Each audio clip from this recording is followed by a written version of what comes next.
start this week in the desert, where the old white men slapped the scrawny white chicks around 96-72.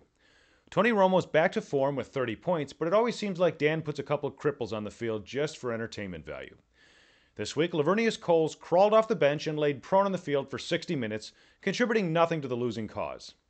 Meanwhile, Milan spotted the girls 37 points with Brian Westbrook on the bench. The Volcanoes completed their clean sweep of the Cajuns with a 90-67 thrashing. Rumor has it that the Frenchman let Susie win, posting the fewest points for the week, but the truth is that Susie brought her A game on Monday night with 25 points from the Texans. The Volcanoes have been sitting with Tom Brady on the bench all season, suggesting that Susie's growing fond of the smell of sweat and icy hot and wants to play again next year, or maybe she's hoping to spur Dave outside for a little exercise once in a while. Good luck with that, Susie. Still, Dave was more than man enough to tackle the Ouzo drinking dogs 122-92. Mike's three quarterbacks scored 52 points, but in his hangover days he fielded the weakest as Eli Manning put up only 16 points. This contest was close until Texan Steve Slayton ran wild on Monday night, posting 32 points for the Pigs. This week's quarterback was Jeff Garcia, as Dave's now swapping men behind center like date night at Alcatraz. Newcomer Johnny D has finally grasped the finer points of Ayn Rand football, as Sarah posted 5 players in double digits against the Lions.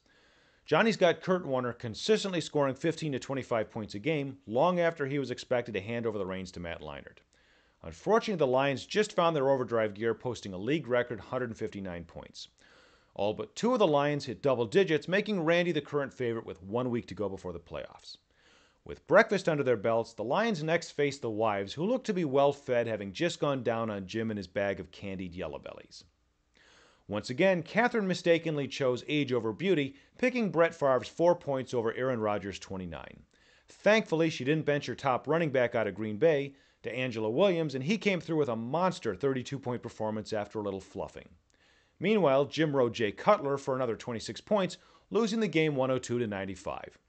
The sad part about this little adventure is that the Bellies left 25 points of kicking on the bench, more than enough to climb on top of Catherine and her feminine wiles. Finally, this week's big game included the division-leading Rednecks against the perennial underperforming Kangaroos.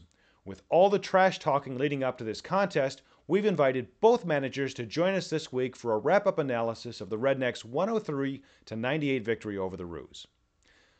With that, I'd like to welcome Rednecks manager Jeff Mockenstern and Roos manager Don Wedding to the show. Good evening, guys. I'm glad to be here, Rob. Let's start with Jeff. How are the Rednecks doing? The Rednecks are pumped up, Rob. We've waited 5 miserable years to get to this point where we're routinely humiliating Don Wedding. We're number 1 in the selfish division, baby, and the best that Don can hope for is a tie for last place. That's got the hillbillies back home hollering. And for you, Don, how are the Kangaroos doing? Not that well, Rob. This is not going to be one of the banner years for the Kangaroos. I think what I'm really trying to do at this point in the season is to just not finish dead friggin' last. And I got the hell kicked out of me.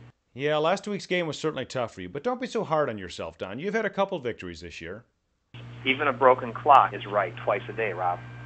Yeah, but there were still a couple wins. Let's just do the math here. I've got the worst record in the league. What is that telling you, Rob? Well, so you're probably not going to win Coach of the Year honors, but let's go back to Jeff. Jeff, Don threw quite a scare into you Sunday night. Were you worried? Oh, God, yes. I barely slept Sunday night, kicking myself for putting Castle in there instead of Joe Flacco. Chris Brown, he's a good kicker, but he's only beaten 10 points once all year this season previously. And that's how much I needed to beat Don Sunday night going into Monday Night Football. It just didn't look possible. But then Don threw you a bone by playing Peyton Manning, who failed to score a point. What happened to him? Oh, that's simple. Don played the big-name guy like he always does instead of the guy who was scheduled to have a big week. And like a puppy chasing a butterfly across a field, Don can't get past the star-quality distraction of a big-name player. Jeff? That's the reason he disdains public school-educated people like me.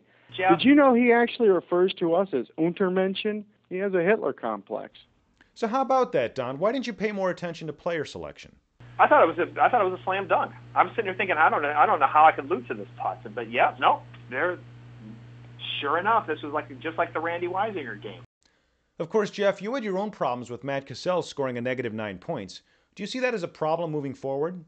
Matt Castle's going to be fine, Rob. He just lost his inspiration to play hard. This week we have his 81-year-old grandmother in a warehouse in Newark for the coming weekend's game. He just needs a reason to play, and we're giving it to him. Well, it sounds like he'll do better this week. How do you think Don's team will respond to this week's loss to the Rednecks? Don responds the same way to every loss. He'll claim he was supposed to win because Hector and Victor predicted it. Hey, Don, here's a little hint for you. You know why Hector and Victor were always so right before?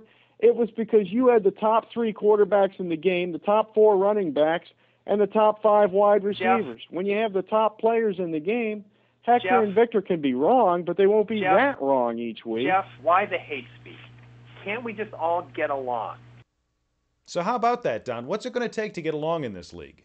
Now, that's a very difficult question, and I'm going to tell you why, Rob. The league this year has taken a turn towards the ugly side. I think Don's absolutely right. If I'm a Kangaroo or I'm a manager of the Kangaroos, it does look ugly for me.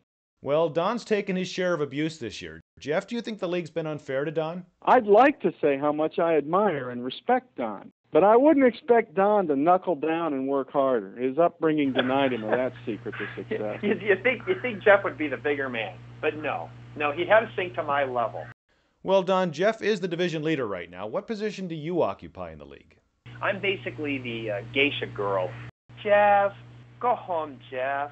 Jeff, you fight for Wall Street, Jeff. Don is a sick man, Rob.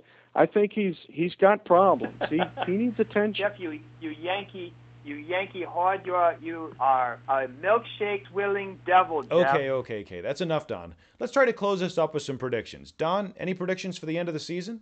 Okay, no, I'm going to tie it up for you here, Rob. It's because, but I am a firm believer that fantasy football is a game that does not reward football knowledge.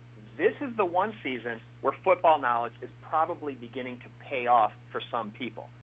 I'm going to think that at the last minute, Susie's going to pull this out and beat Jeff in the playoffs, and it's going to be Susie. You know, it is conceivable that Susie may face Dave Bregman in the finals.